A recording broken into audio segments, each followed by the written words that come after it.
ń bẹ fún títẹ̀lé súnà òun náà ni pé gbogbo ẹni tí máa ti ń tẹ̀lé súnà kò ní jẹ́ aláṣejù.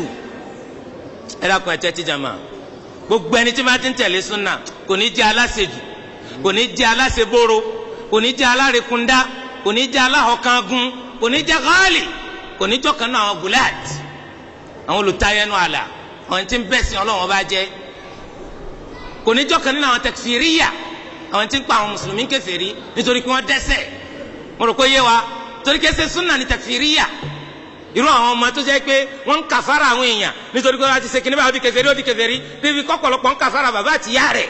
àwọn eléyìí ẹsẹ̀ súnà Ànábì sallallahu alayhi wa sallam, torí tó bá jẹ́ bẹ́ẹ̀ bàbá ti jẹ́ pé àwọn ní ọ̀kọ̀ọ̀kọ̀ bẹ̀rẹ̀ rẹ̀ níjẹ́ wọ́n bí àwọn.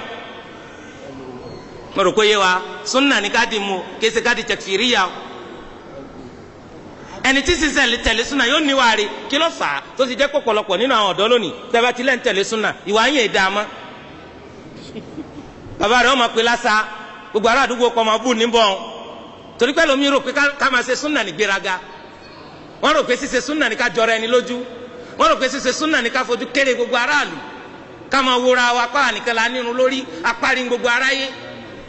ṣé súnà nu Ànábì wa lọ̀gá àwọn oníwàárí, wa innaka la'ala khuluqin adhim, dájúdájú wọ́n lọ wà lórí ìwà tó ga. nbọ aládánwò tí wàá bá wa tó ti jẹ́ pé gbéraga lẹ́ ń gbé ká, ìjọra ẹni lójú lẹ́ ń bá ká, ìmọ̀fojú kéré àwọn èèyàn lẹ́ ń bá ká, ẹ wá lẹ́ ń tẹ̀lé súnà. ṣé súnà náà nìyẹn? Ànábì tọ́jọ́ ga àwọn àwùwárí ọkàn di àwọn nǹkan kéékèèké kan mú ọ̀wá àwọn òpin tí ọba ti ṣe bẹ́ẹ̀ ọmọ anáni ìwọ ló ń pín àlìjánnà àti náni. nínú Islam èèyàn gbọ́dọ̀ lọ tẹríba fọ́lọ́run tọ́lọ́run bó fi gbéyàn ga. ká ṣọ́ra fún gùlù, ìtayẹnu àlà.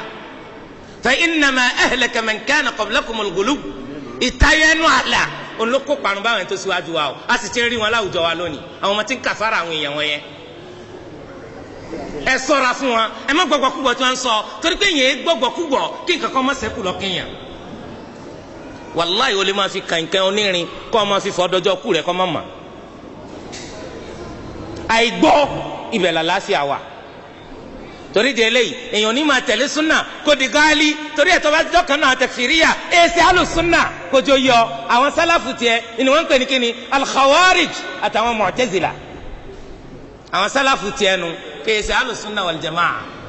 mo rò pé yẹn ó kọ àwọn aláyèsí wọ́n ń pè ní kíni jama'atu takfir wal hijra. misra wọn ti wá. sẹ́yìn bá katira ẹ̀ lè má mà gbogbo ń jọ ń ṣe yẹn kì í ṣe nǹkan tuntun. wọ́n kẹ̀tẹ́ pé wọ́n rí irọ́ sí wọn lórí lọ́hùn, àwọn náà gbé wálé, ó gbé pàǹtí wálé, kò rí ìwé ẹ̀rí gbà wálé. ẹbí wọn léèrè ìwé ẹ̀rí wo lẹ rí gbà wálé, wàláhì wọn ò rí ọ̀pọ̀lọpọ̀ wọn rí ẹ̀wọ̀n lẹ́nu mí ìbádé Nàìjíríà. a máa ṣe ń tọ́da lọ́lọ́kọ́ wọn rọ ọmú ló fi wá jẹ́ pé wọn ti ràn wálé. ìwọ wàá rẹ́ nìkan tó fi sàfà àjàrẹ́ ẹ̀wọ̀n lọ, ẹni tí wọ́n mú tí ọ̀rẹ́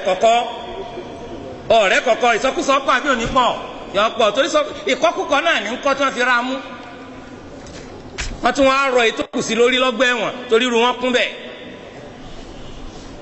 ọ̀dọ̀ wa o súnà kọ́ ni gùlù, ọ̀pọ̀lọpọ̀ àwọn ọ̀dọ́ wọn ń ṣe gùlù.